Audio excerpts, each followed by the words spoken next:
आज पढ़ने वाले हैं आपका, उसका नाम है परिसंचरण तंत्र।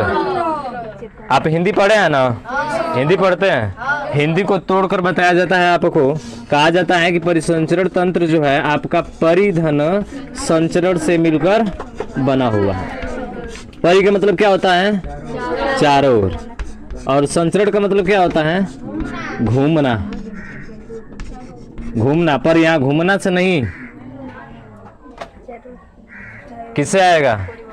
परिवहन से आएगा। परिवहन का मतलब कि इस परिसंचरण में क्या होगा कि जितनी जो हमारे शरीर के अंदर जो ब्लड होता है वो ब्लड चारों तरफ क्या होता है? फ्लो होता है। फ्लो मने बहना, फ्लो मने बहना, यानी कि चारों तरफ ये क्या करता है? ब्लड को फैलाता है।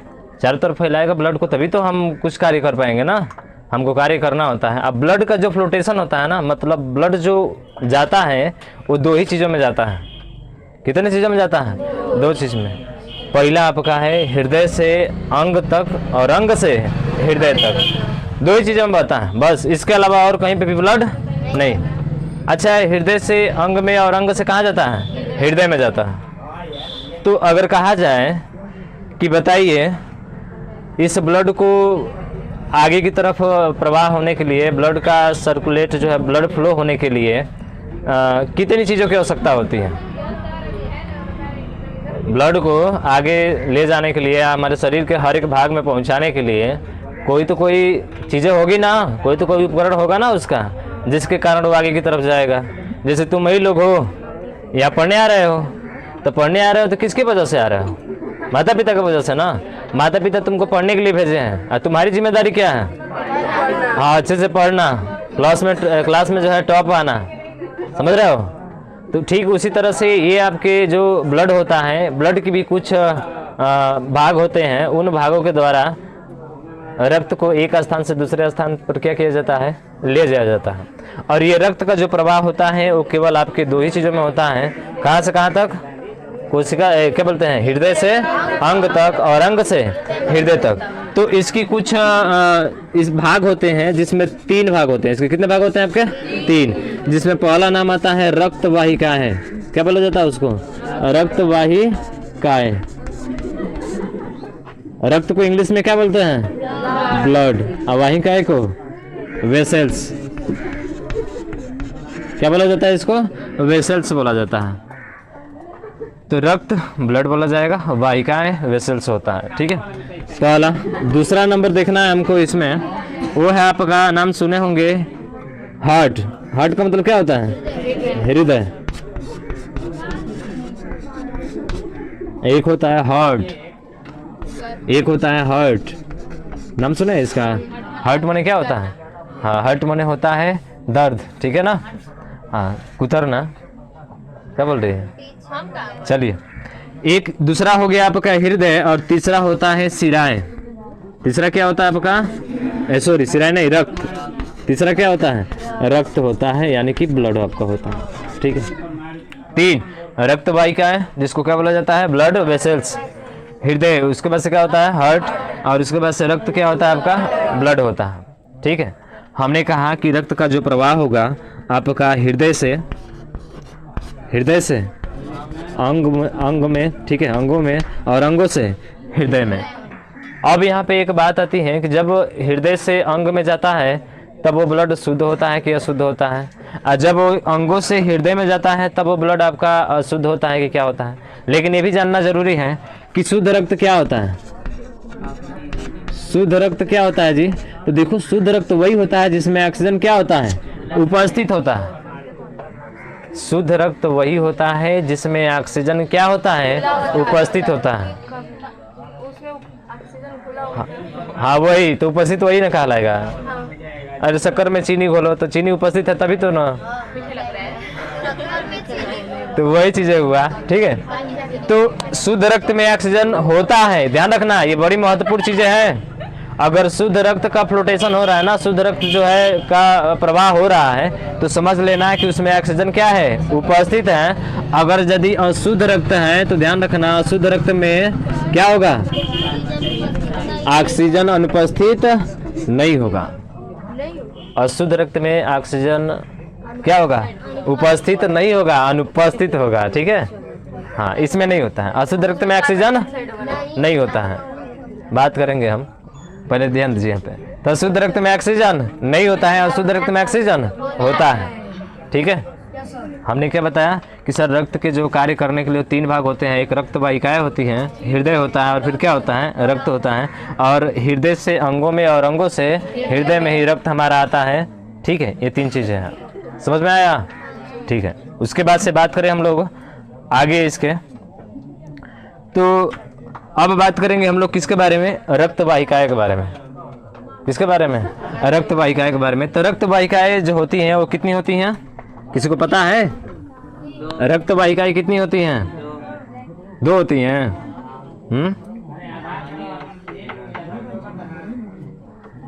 रक्त वाहिकाएं कितनी होती है जी? 2 होती हैं। देखिए, रक्त वाहिकाएं की बात करें तो ये आपकी 2 नहीं, कितनी? 3। एक होती है धमनी और दूसरी होती है सीरा, और तीसरा क्या होता है बताइए? केशिकाएं होता है, केशिकाएं। 3 चीज़ें होती हैं। तो एक हो गया सीरा, धमनी होगा जिसको वर्टरी बोलते हैं, वर्टरी। ठीक है ना, इसको क्या बोलते हैं हम लोग? वर्टरी बोलते हैं, आर्टरी बोलते हैं इसको। क्या बोलते हैं? आर्टरी, ARTERY, इसको आर्टरी बोला जाता है। और इसको जो है वेन, VEIN, वेन सिराएं होती हैं। और केशिकाएं क्या होती है आपकी? तो ये केशिकाएं जो होती हैं इसको हम लोग इंग्लिश में कैपिलरीज बोलते हैं। ठीक है, कैपिलरीज। क्या होता है? कैपिलरीज। तीसरा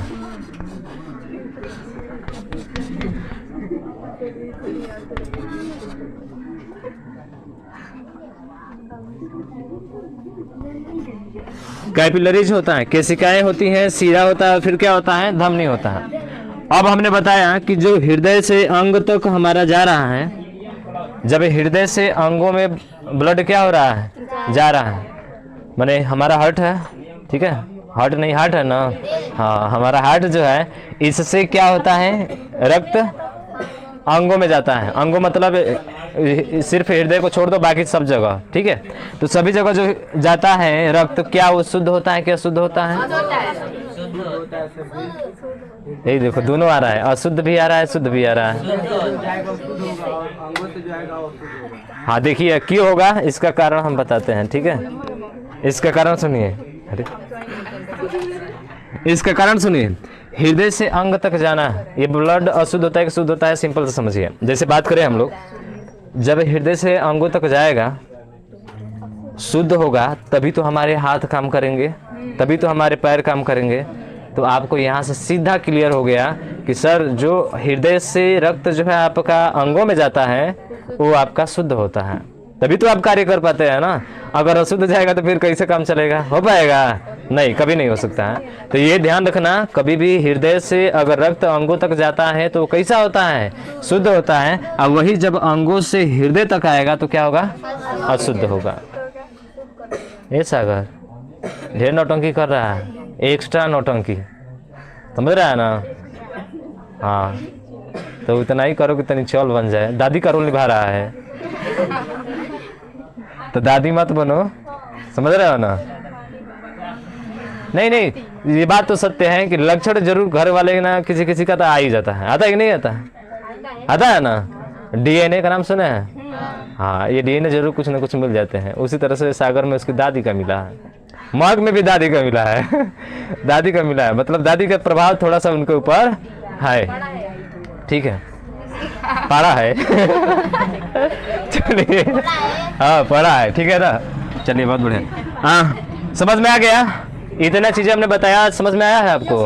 हाँ, लेकिन ये ध्यान रखना कि जब हृदय से अंगों में जाता है, जब हृदय से अंगों में जाता है वो शुद्ध होता है, लेकिन एक अपवाद भी होता है।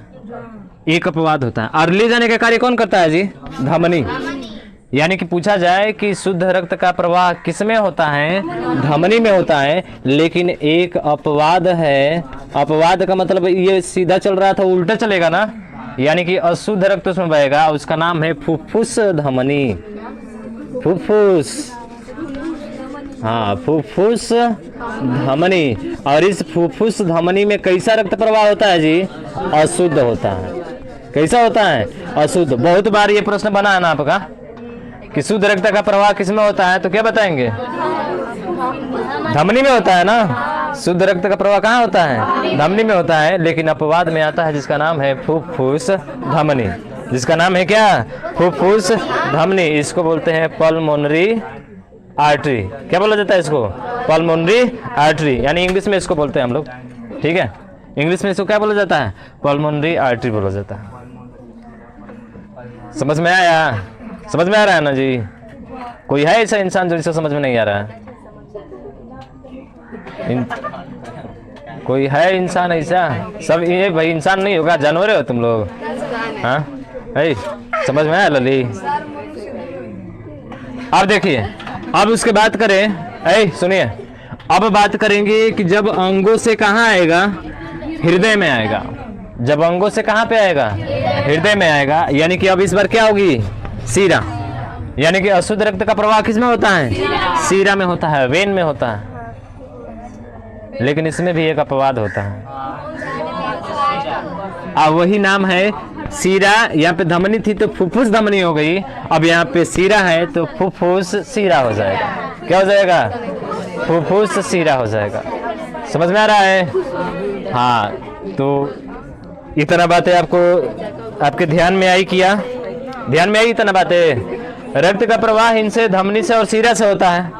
धमनी से आपका शुद्ध होता है, लेकिन अपवाद में फुफ्फुस अशुद्ध होता है। बात करें सीरा में, तो सीरा में अशुद्ध रक्त का प्रवाह होता है, लेकिन अपवाद में क्या है? फुफ्फुस सीरा। फुफ्फुस सीरा, ठीक है। अब उसके बाद से तीसरा नंबर आता है जिसका नाम है केशिकाएं, जिसको कैपिलरीज बोलते हैं हम लोग। क्या बोलते हैं? कैपिलरीज। ये केशिकाएं क्या करती हैं? सर, इस धमनी को और सीरा को जोड़ने का काम करती है। क्या करने का काम? जोड़ने का। यानी कि धमनी और सीरा को जोड़ने का काम कौन करती है? केशिकाएं करती हैं। क्या करती हैं जी? केशिकाएं करती हैं।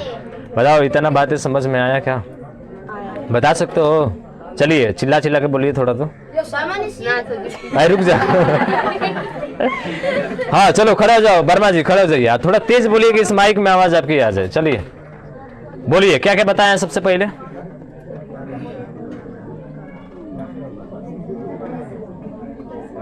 खड़े होकर भावुक हो गए हैं क्या? बोलिए। अच्छा ये बताइए, यहां से बताइए, रक्त का प्रवाह कहां से कहां तक होता है? किसमें किसमें होता है? कहाँ इतना स्लो हो जा रहा है? कुछ हो गया है क्या? पीछे बात हो, कुछ कट रहा है? एक गधा तो तेज बोलो उसको। हाँ, हृदय से अंग में और अंग से हृदय में। और जब हृदय से अंग में जाएगा तो कैसा रक्त होगा? हाँ, शुद्ध होगा। किस में होता है शुद्ध रक्त प्रवाह? किस में होता है? धमनी में। अपवाद में कौन सा है? हाँ, फुफ्फुस धमनी। आई फूस फूस नहीं है, आई फूस फूस करके बतियाती है, वो सब नहीं है। ठीक है ना? हाँ तो सही बात है, हमेशा फुस फुस आती रहती है। कहते कि फुस फुस बात कर रही है जो है, ठीक है, तो वो नहीं है, फुफ्फुस धमनी है।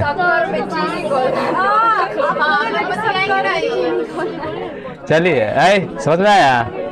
तो अगर पूछा जाए कि बताइए परिसंचरण तंत्र क्या होता है, तो जो हमारे शरीर के भीतर रक्त का परिवहन करने के लिए क्या करता है? जिम्मेदार होता है। यानी कि रक्त के परिवहन करने के लिए जिम्मेदार कौन होता है आपका? परिसंचरण होता है। समझ रहा है? और इसके 3 भाग होते हैं। इनको जिम्मेदारियां दी गई है कि रक्त का परिवहन करना है तो आपको जो है ये चीजें, हाँ, इस चीजों की सहायता से जो है आप रक्त को चारों तरफ क्या करेंगे? हाँ, तो यहाँ पे ध्यान रखेंगे कि परि का मतलब चारों ओर, संचरण का मतलब क्या होता है? घूमना, यानी कि परिवहन, रक्त का परिवहन। और रक्त का परिवहन में 3 चीजें होती हैं, जिसमें रक्त वाहिका है, हृदय रक्त, और कहाँ गया जी?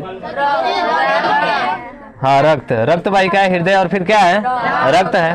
उसके बाद से बात करेंगे कि हृदय से अंग में और अंग से हृदय में जाता है। जब हृदय से अंग में जाता है तो शुद्ध होता है, या जब अंग से हृदय में जाता है तो अशुद्ध होता है। और ये शुद्ध रक्त कहाँ प्रवाह होता है, धमनी में होता है, यानी शुद्ध रक्त का प्रवाह होता है। लेकिन अपवाद में है फुफ्फुस धमनी, जिसमें कैसा प्रवाह होता है, अशुद्ध होता है। और बात करें हम लोग धमनी सीरा के बारे में, तो सीरा में अशुद्ध रक्त का प्रवाह होता है, लेकिन एक अपवाद आता है फुफ्फुस सीरा, जिसमें शुद्ध रक्त प्रवाह होता है। ठीक है, और उसके बाद से किसका है, इन दोनों को जोड़ने का कार्य करती है।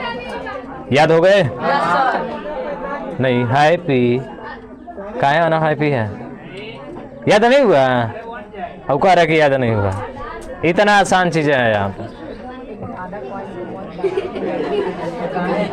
अब इसके बाद जानते हैं, अब हृदय को आपको बनाएंगे हम। दिल वाला हृदय नहीं होगा जो तुम लोग हमेशा मार खा देते हो, गप गप ऐसे आए लाओ उठाओ लाओ, ठीक ठाक खत्म। एकदम एनसीईआरटी वाला हृदय बनाएंगे, एकदम एनसीईआरटी प्योर हृदय। हाँ ठीक है, उसको बनाना है। तो उससे पहले चलिए जितना बताए आज, एक एक पॉइंट को नोट करते चलिए। लिखिए, बोल रहे हैं, लिखिए जल्दी। परिभाषा, हाँ परिभाषा लिखिए, हेडिंग करके परिभाषा लिखिए।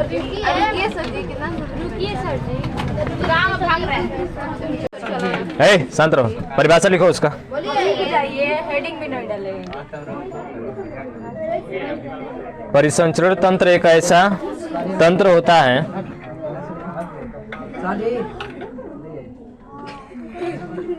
होती चुकी लड़का से डराता रखा था। परिसंचरण तंत्र एक ऐसा तंत्र होता है, परिसंचरण तंत्र एक ऐसा तंत्र होता है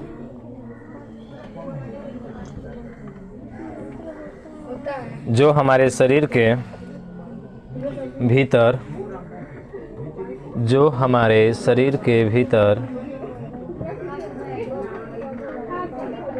जो हमारे शरीर के भीतर रक्त के परिवहन के लिए जिम्मेदार होता है, ना भक्त के। ये गधा कोई का रखते ना होगा, और क्या होगा। रक्त के परिवहन के लिए जिम्मेदार होता है, हाँ, के भीतर रक्त के परिवहन के लिए जिम्मेदार होता है। जिम्मेवार लिखिएगा, जिम्मेदार नहीं, जिम्मेवार।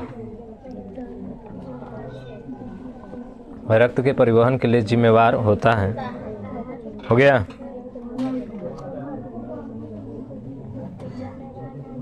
अंगना हंसो मत देखे, नहीं तो मुंह में जो है वो बाहर आ जाएगा। हो गया? जिम्मेदार होता है, ठीक है। अब लिखिए जो है उसी के नीचे, ठीक है। परिसंचरण तंत्र की खोज, ये नहीं बताया था ना आपको? जानते हैं कौन खोज किया था? विलियम, नाम सुना है उसका?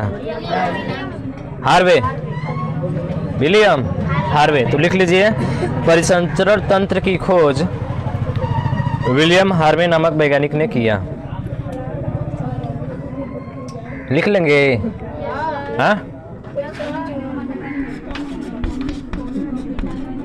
विलियम हार्वे, परिसंचरण तंत्र की खोज विलियम हार्वे नामक वैज्ञानिक ने किया। ठीक है,